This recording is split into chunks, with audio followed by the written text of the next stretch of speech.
All right, it's day 115 and there's nothing like a 3,000 foot climb to start your day. We're looking at like a 10.3 mile day today. That's just trail miles. We had to do about a mile blue blaze to get back to the trail from the drop off point.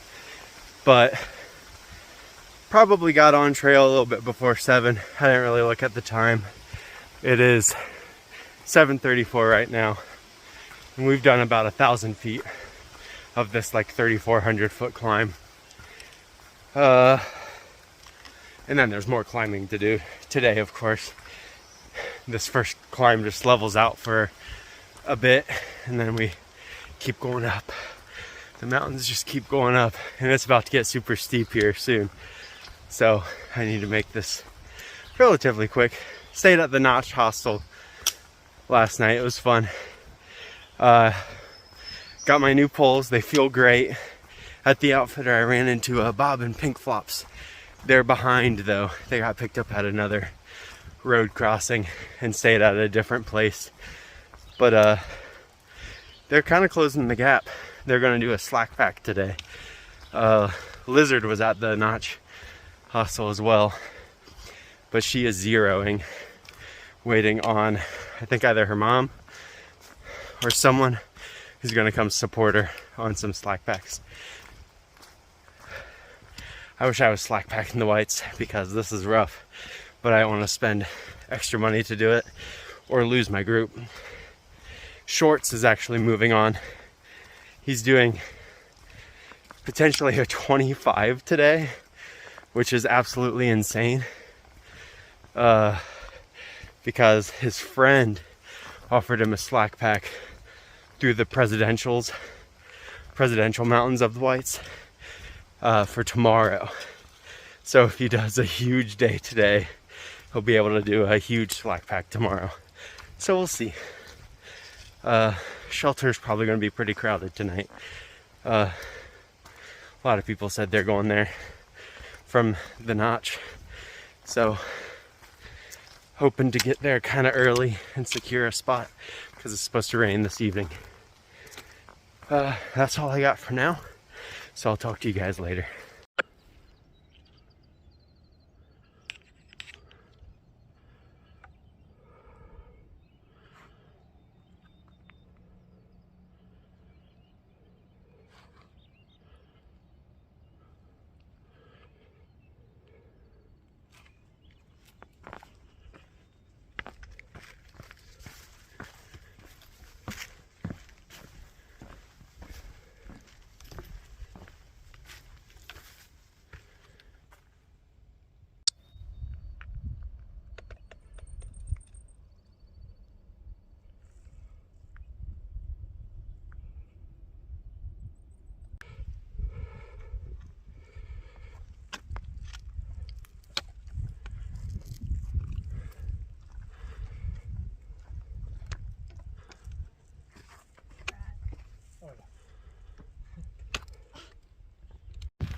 I think this is my new favorite section of trail.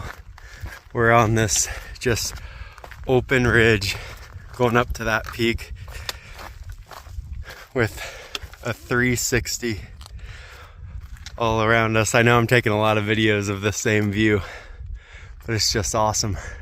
I think we're headed, if you look, there's possibly a hut or something over there. I don't know if that's along the AT, it might be. But we're at least headed up there and then back down a bit. And we climb one more peak after this, I think. And then we'll be at Garfield Shelter. Less than 6 miles to go. But this ridge line is amazing.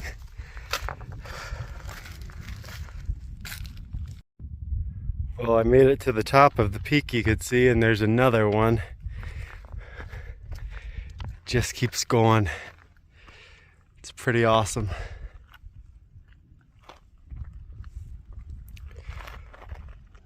So, looking at the map, I determined that that structure is not something along the AT. I think That might be one of the huts possibly, but it's off trail a good ways. So at the little huts along the way, hikers can stop and get leftovers. It's like super expensive to stay there, but hikers can go to them and get like leftover breakfast or dinner, and even do a work for stay for like either a bunk or floor space if you get there after 4, but they only allow 2 hikers per hut.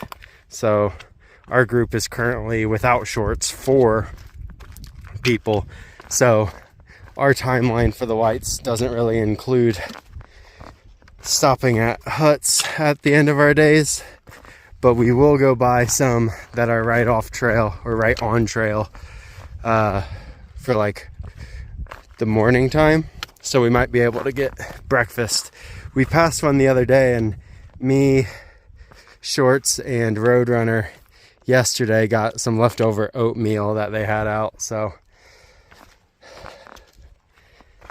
and it's free of charge if there's leftovers, but I mean, they're leftovers and they've been sitting there and they're probably cold. The oatmeal was cold, but it's still food. All right, I'll catch up with you guys later. This is Mount Lafayette, and it's unbelievable.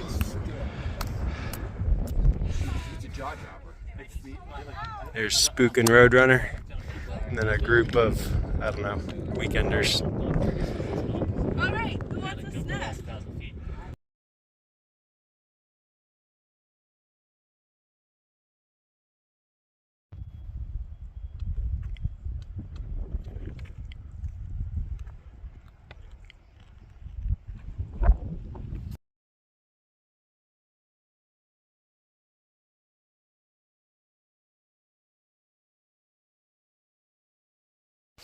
Good morning, everyone.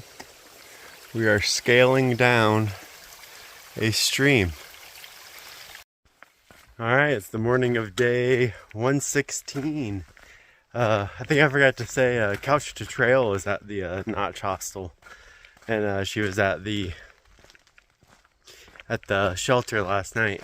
Our shelter was packed. There were 3 just weekend hikers who were already there when Jukebox got there, and then Roadrunner and I showed up, and then a ton of other people showed up, so it was packed. Lighthouse ended up tenting.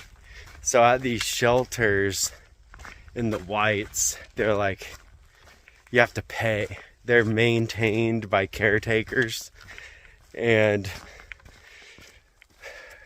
it's kind of dumb, but through hikers pay $10 at their first shelter stay, and then they get essentially like a piece of paper that says it's half price from then on.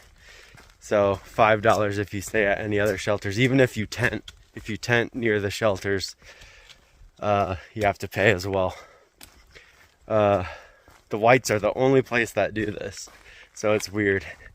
But the huts that have like cooks and stuff, you get discounts with your pass there as well, and a couple free things, but I mean, I don't think it's worth it. Like, I'd rather just tent my way through or stay in the shelters for free. I mean, the only other place you really pay to hike / camp is the Smokies, and that's just an upfront cost, which this year it got raised to $40. It was $20.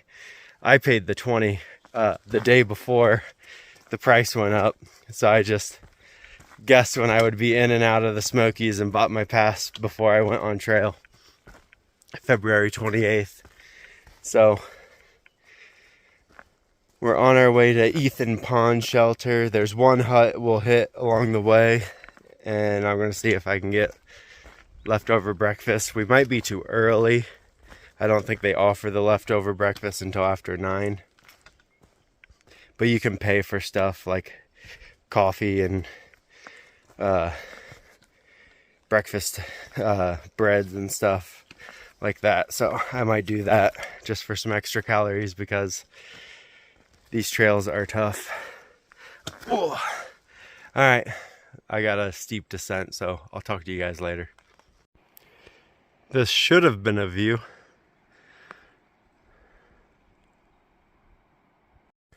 So I don't think I said Vermont is essentially closed down for through hiking. I know several hikers have either jumped ahead or gotten off. Sour Patch and Burrito jumped to Hanover and are doing New Hampshire. John Popo, he's off trail right now. He's just gonna wait.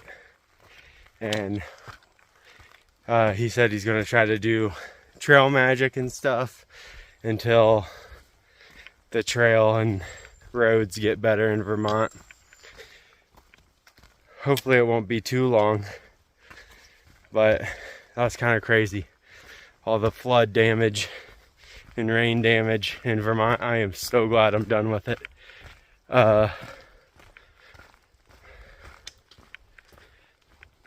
Let's see. I think that's all I got. There's something else I was going to say, but I can't remember it now.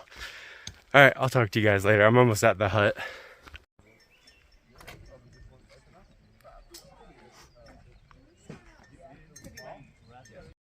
Place to stay. The Greenleaf Hut, yeah, at the base. Well, it's at the base, but like the front side of Lafayette. Yeah, it's a cool little spot.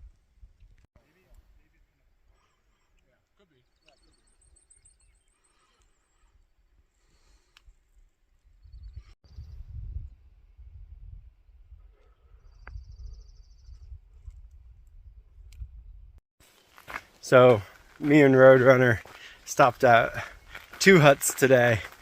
The first one we waited way too long at. We should have just left, but we both wanted coffee, and they said they were going to bring out the coffee when they brought out the leftover breakfast. So they brought out the leftover breakfast. We ate, and then someone asked them about coffee, and they're like, "Oh well, we're out of coffee." So it's like we waited for nothing. Well, we got breakfast for free. But then we get to the Zealand hut, and when you stay at a shelter, you know, you pay the $10 and then you get a pass for the next shelters. Well, the huts, there's all this information on the little passes, and there's 3 spots. One is for a free bowl of soup and 2 free baked goods from any hut you choose. So we stopped at the Zealand shelter and both ate a baked good and a bowl of soup. And then we saw they had a pan of lasagna out for free as leftovers. So we ate a bunch of lasagna too. And I ran into Scoops. Scoops actually did work for stay at the first shelter. So I saw her this morning. And then she showed up at this hut with a couple of friends who were just hiking a small section in the Whites with her, and they had cookies and Gatorade, so they were giving them to all the people who knew Scoops. So me and Roadrunner got free cookie and free Gatorade, so a little bit of trail magic there. I packed way too much food, not knowing that the huts would have like so much food. And there's food you can order too. You can order they had like a pulled pork sandwich, you can get the soup, and then they have all the baked goods and stuff. So, and it's not too pricey either. It's pretty worth it. So the huts and shelters redeemed themselves a little bit in my eyes, despite the fact that you have to pay to stay in shelters here. Tomorrow, it's supposed to storm pretty bad, and we're on an exposed ridge line. Our plan remains the same. I think Jukebox is actually going further today because she didn't hang out at that first hut. She pushed on, and the cook was talking oh, Jukebox came through earlier. I don't know if you know her. And we're like, yeah, we've been hiking with her. And he's like, yeah, I think she's pushing to Mizpah, which would be an additional 8 miles on the day. And I'm not doing a 22 in the whites. So my plan for tomorrow is to get up as early as I can and get hiking. The storms aren't going to get real bad until the afternoon. And we'll hit Mizpah after about 8 miles, so sometime in the morning. And then I'll gauge from there if I can make it to the Lakes of the Clouds hut. They have work for stay for four hikers, and then what they call the dungeon, which is just like a basement area shelter below the hut, for up to 6. So plus in bad weather, I heard they will allow some weird bird noises. They'll allow hikers to stay in the dining hall of the shelter in bad weather, which tomorrow is going to be bad weather. 60-mile-an-hour winds on an exposed ridge line. No way can I set up my tent in that. So yeah, that's the plan. Feeling good, body's feeling good. Right knee is a little tight. Just all the constant ups and downs, steepness. Hold my phone is hurting my shoulder. Oh, I'm falling apart, but I'm making it. Gotta make it to Katahdin one way or another. I'll talk to you guys later.